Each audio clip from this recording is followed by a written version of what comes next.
Listen up, girls. Close your eyes for just 1 second and picture this. You're finally standing tall. Shoulders back, eyes clear, heart beating steady for the first time in years. You've blocked the number, deleted the photos, walked out of that house with nothing but your dignity and a suitcase full of scars you turned into armor. You're strong now. You're healing. You're glowing. And then, the phone lights up with a message you never expected. I've been lost without you. I finally see what I did. Therapy every week. I'm not the same man.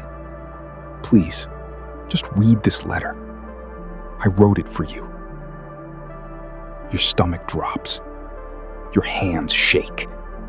Because this doesn't sound like the monster who tore you apart. This sounds like the man you prayed he would become. The one you begged for in the middle of the night while he laughed at your tears. This, my beautiful sisters, is the moment the narcissist sees you as strong and pulls out his last, dirtiest trick. It's not the rage, not the silent treatment, not even the flying monkeys spreading lies about you. Those are amateur moves. This is the grand finale, the one designed to crack open the exact part of you that still loves, still hopes, still believes people can change. Because when you're weak, they control you with fear. When you're strong, they control you with the one thing they know you can't resist: your own empathy. Let me tell you the story of Emma. You might see yourself in her. Hell, you probably will. Emma was 29 when she met Alex. Tall, charming, the kind of guy who made every room feel electric.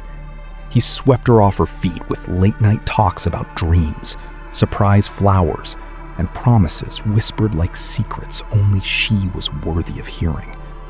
"You're the only one who really gets me," he'd say, eyes locked on hers like she was the center of the universe. Love bombing, they call it now. Back then, she just called it magic. 6 months in, the mask slipped. Small things first. A sarcastic comment about her friends. A sudden cold shoulder when she spent an evening with her sister. Then bigger ones. The yelling. The accusations that came out of nowhere. "You're too sensitive. You're crazy for thinking that. If you really loved me, you wouldn't make me so angry." Gaslighting so thick she started doubting her own memory. Emma stayed, because that's what strong women sometimes do. We stay and try to fix what's broken, believing our love is the glue. She read books, went to couples counseling. He walked out after 2 sessions. Apologized, even when she wasn't wrong. She dimmed her light, so his darkness wouldn't feel so alone. 3 years passed like that. 3 years of walking on eggshells. 3 years of her friends slowly disappearing because they don't understand us. 3 years of her confidence eroding until she barely recognized the girl in the mirror. Then came the night that changed everything. Alex had been gone for 2 days. No calls, no texts. After another explosive fight where he smashed her favorite mug and screamed that she was destroying him. Emma sat on the kitchen floor at 2 a.m., surrounded by the pieces, and something inside her finally snapped. Not in anger, in clarity. She looked at the shards and realized, I am not the one who needs fixing. He is never going to change. And I am done dying slowly, so he can feel alive. She packed a bag while he was still MIA. She drove to her best friend's house, the one she hadn't spoken to in months because Alex said she was jealous. She cried for hours. Then she started therapy. Real therapy, not the kind he mocked. She journaled. She went to the gym at 6 a.m. every day until her body felt like hers again. She reconnected with old friends who welcomed her back with open arms and zero judgment. She got promoted at work because her focus returned. She started smiling at strangers again. She was strong, radiating it, and Alex felt it from across town like a radar ping on his fragile ego. The first few attempts were predictable. Angry voicemails. "You're selfish for leaving." Blocked. Then the pity party texts. "I can't eat. I can't sleep. You were my everything." Blocked again. Flying monkeys. His sister calling to say, "He's really suffering, Emma. Don't you care?" Ignored. Emma held firm. No contact. Gray rock. She even changed her number after the third random wrong number call that was clearly him breathing on the line. She was winning.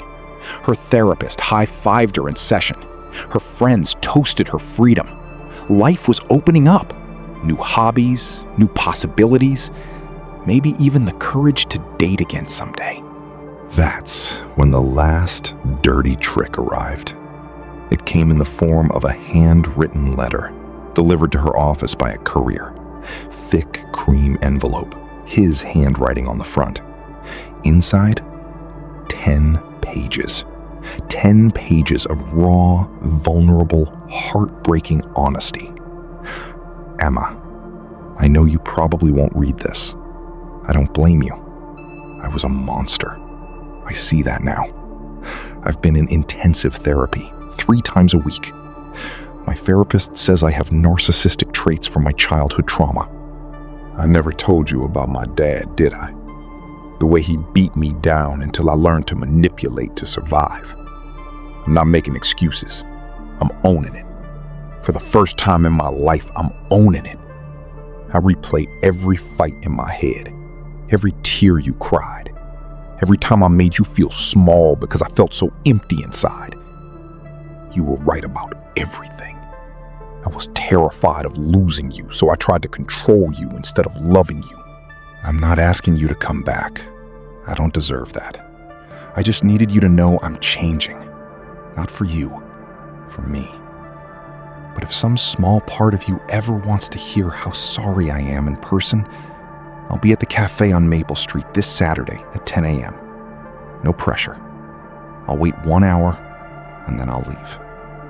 I just want you to see the man I'm becoming. The man you always deserved." Emma read it 3 times. Her hands trembled. Tears fell on the paper, smudging the ink. Because this wasn't the Alex she knew. This was humble. This was accountable. This was everything she had begged for in the darkest nights. She showed it to her therapist. "Classic hoovering," her therapist said gently. "But this one's wrapped in the performance of a lifetime. They call it the final illusion. When rage stops working, they become exactly who you prayed they would be." Emma laughed it off at first. I'm not falling for it. But the seed was planted. That night, she couldn't sleep. She replayed memories. Not the bad ones, but the good ones. The way he used to hold her. The inside jokes. The future they talked about. What if he really had changed? What if her leaving was the wake-up call he needed? What if she was throwing away something beautiful because she was too scared to trust again? Saturday morning came. She told herself she was just driving by the cafe to prove she was stronger than the pole. But her car slowed. There he was, sitting at the window table, looking different. Hair cut shorter, eyes softer. No phone in his hand, just a notebook and a single rose on the table. He looked vulnerable, human, broken in a way that tugged at every empathetic bone in her body. She parked. She walked in, And for the next 45 minutes, Alex gave the performance of his life. He didn't push. He didn't love bomb. He listened. He cried, actual tears, when she told him how much pain he caused. He admitted things she never thought he'd admit. The cheating she suspected but could never prove. The way he triangulated her against his ex to keep her insecure. The deliberate ways he eroded her self-worth because her strength threatened him. I was terrified you'd leave, so I made sure you felt too broken to go, he whispered. I'm so sorry, Em. You deserved the world, and I gave you crumbs. He didn't ask her back, not directly. He just said, I'm proud of you. Look at you, glowing. I did that damage and you turned it into this. You're incredible. If friendship is all I ever get, I'll take it. Because I want to be around the light you carry. Emma left the cafe floating, hopeful, confused, powerful. She called her best friend that night and said, maybe people really do change. But here's where the dirty trick gets filthy, girls. Because it wasn't one coffee. It was the slow, seductive pull back into his orbit. Over the next 2 weeks, the texts were perfect, supportive, insightful. He sent articles about healing. He asked about her promotion and celebrated it without making it about him. He shared his own therapy breakthroughs. My therapist says I need to make amends without expecting anything in return. So I'm just here, showing up as the man I should have been. Emma felt seen, valued.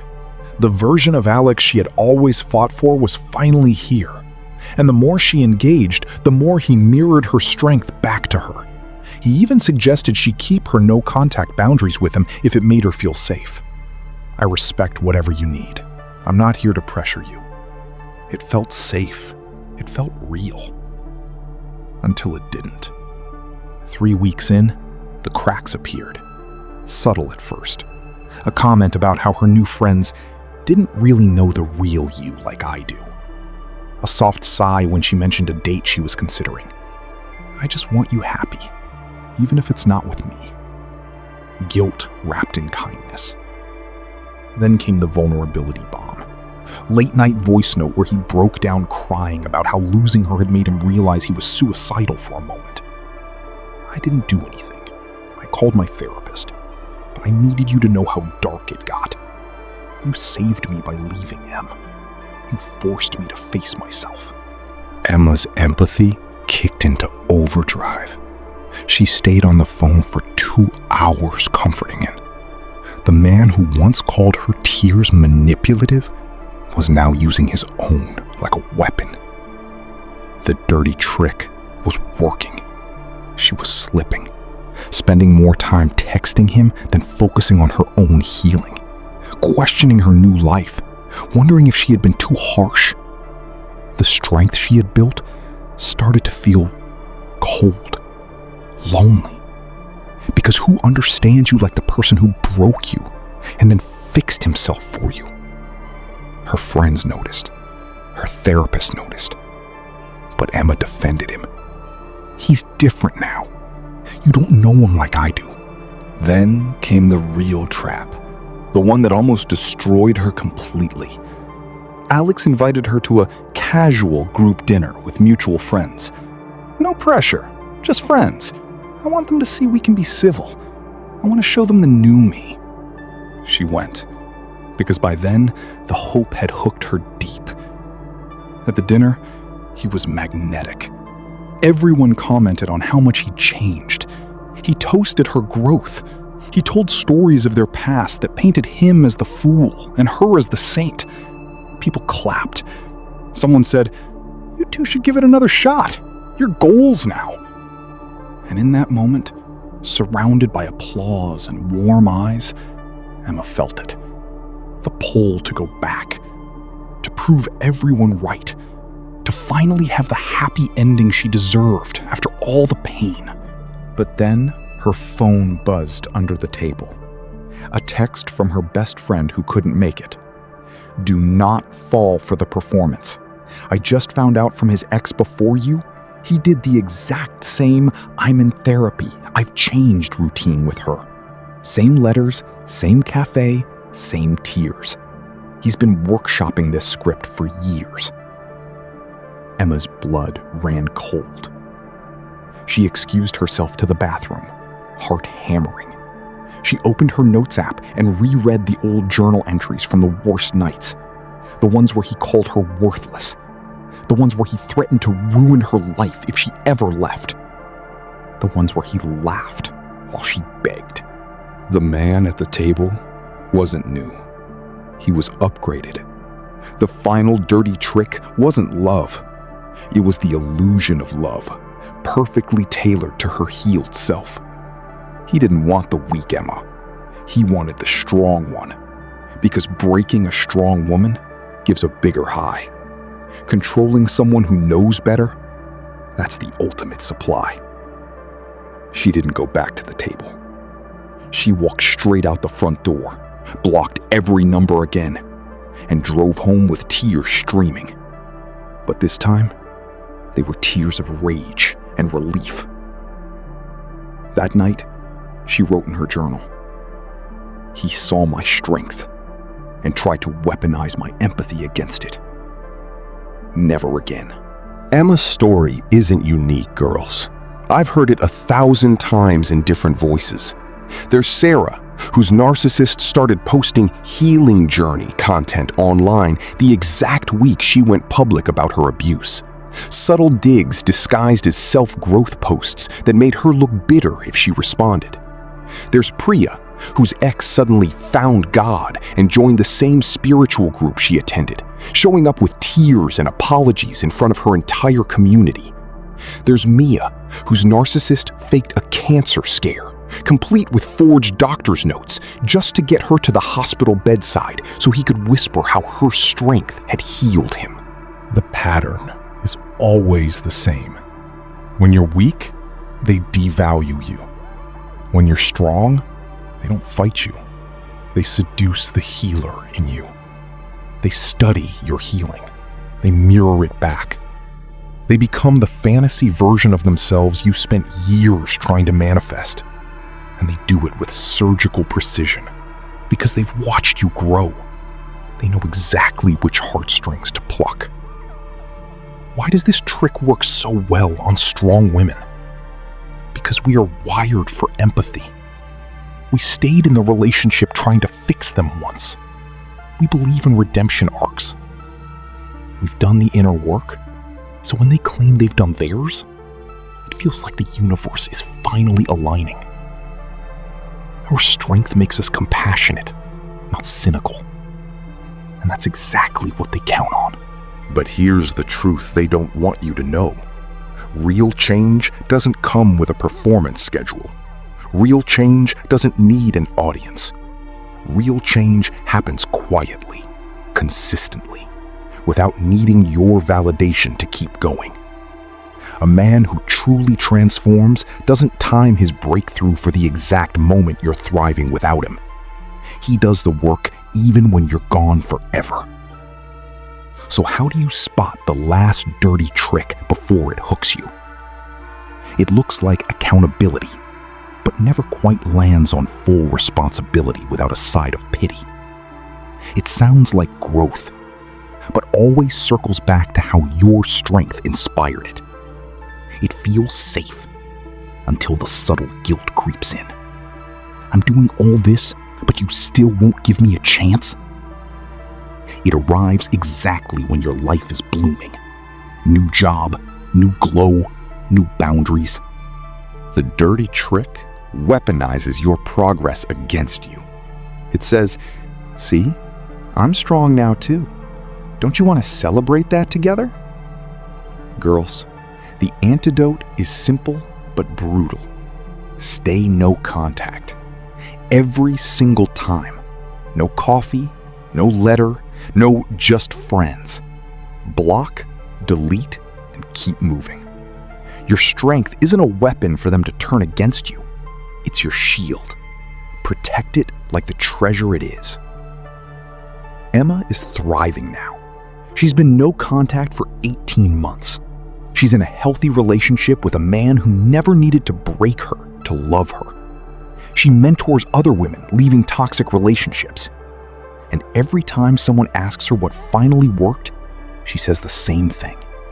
I stopped believing in their transformation and started believing in my own. You have that same power inside you right now.